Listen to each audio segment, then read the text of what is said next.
Assalamualaikum warahmatullahi wabarakatuh. Perkenalkan, nama saya Fitria, PGSD 1 Universitas Islam Makassar.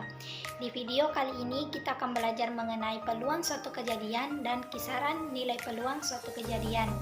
Untuk video lebih lanjutnya, mari kita belajar bersama ya teman-teman. Peluang suatu kejadian. Jika peluang merupakan ilmu yang mempelajari tentang suatu hal yang berkaitan dengan kemungkinan, maka dapat disimpulkan bahwa peluang suatu kejadian ialah kemungkinan yang terjadi dalam suatu kejadian.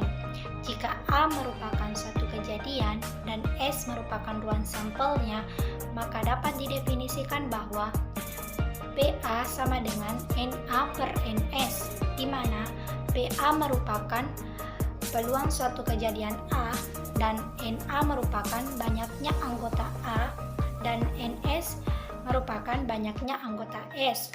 Maka peluang suatu kejadian dinilai lebih atau sama dengan 0, kurang atau sama dengan 1.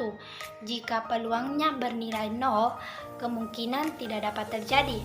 Sedangkan jika peluangnya bernilai 1, maka ada kemungkinan dapat terjadi. Untuk lebih jelasnya, kita beralih ke contoh soal, di mana contoh soalnya berbunyi: dua buah dadu dilempar bersama-sama satu kali. Tentukan peluang munculnya mata dadu pertama lebih kecil daripada mata dadu kedua. Untuk menyelesaikan soal di atas, pertama-tama kita harus mengetahui ruang sampelnya terlebih dahulu. Untuk mencari ruang sampel, kita bisa menggunakan tabel seperti pembelajaran sebelumnya. Bisa teman-teman lihat di samping saya sudah ada tabel pelemparan dua buah mata dadu, yakni di mana NS-nya sama dengan 6 dikali 6 sama dengan 36. Maka dapat kita ketahui bahwa NS-nya sama dengan 36.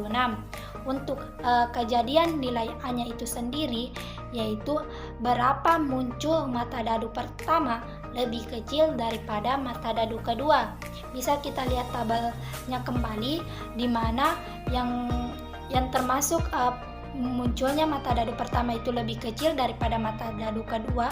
Ini 1, 2, di mana muncul mata dadu pertamanya itu 1, sedangkan mata dadu keduanya yaitu 2, maka bisa dikategorikan sebagai munculnya mata dadu pertama lebih kecil daripada mata dadu kedua. Selanjutnya yaitu 1, 3, 1, 4, 1, 5, dan 1, 6. Kemudian 2, 3, 2, 4, 2, 5, 2, 6. Selanjutnya 3, 4, 3, 5, 3, 6.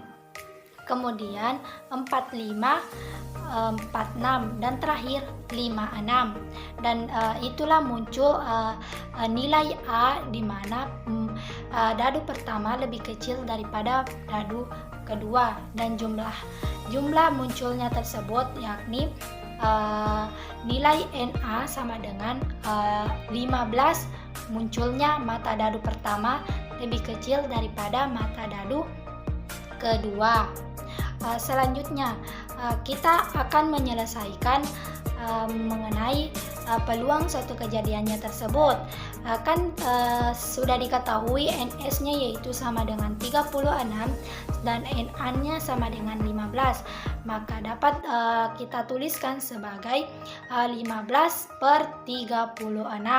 Kita bisa sederhanakan, yaitu 15 per 36 menjadi 5 per 12. Maka hasil dari soal di atas mengenai peluang munculnya mata dadu pertama lebih kecil daripada mata dadu kedua yang dilempar secara bersamaan ialah 5 per 12.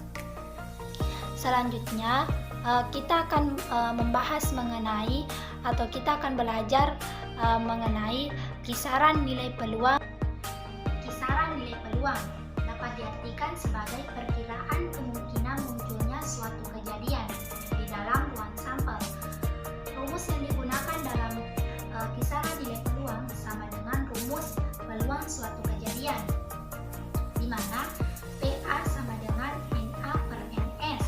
PA ialah jumlah nilai kisaran peluang, Na banyaknya anggota A, Ns banyaknya anggota S. Untuk lebih memahami mengenai kisaran nilai peluang, kita dapat mengambil salah satu contoh. Contohnya, dalam pelemparan sebuah dadu, berapakah kemungkinan munculnya angka di bawah 3? Dalam pelemparan sebuah dadu terdiri atas angka 1, 2, 3, 4, 5, dan 6. Dan perkiraan munculnya angka di bawah 3 yaitu 1 dan 2. Jadi untuk NS-nya sama dengan 6 dan NA-nya sama dengan 2. Maka bisa kita selesaikan yakni PA sama dengan NA per NS. NA-nya sama dengan 2 dan NS-nya sama dengan 6. Jadi untuk hasil dari soal di atas yakni 2 per 6 dapat disederhanakan menjadi 1 per 3. Baik teman-teman, kita telah belajar bersama mengenai peluang suatu kejadian dan kisaran nilai peluang suatu